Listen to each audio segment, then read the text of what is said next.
વરસાદની તૈયારી થઈ ગઈ છે। વરસાદ આવવાનો છે। આ ઢોરની કડબ ઢાંકી દીધી છે, નકર પલળે ઢોર શું ખાય।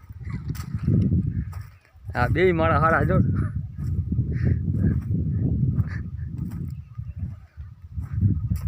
કડબ ઢાંકે છે।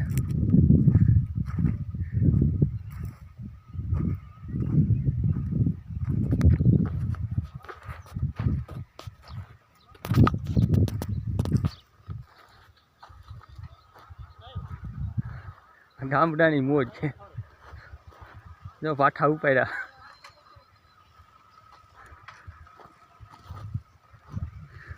તમારે કાંઈ બોલવાનું થાય છે?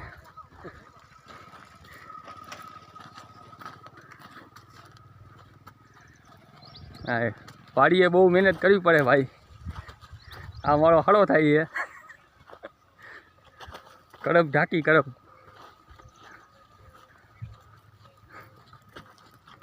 આમાં બોલવું પડે તો એનો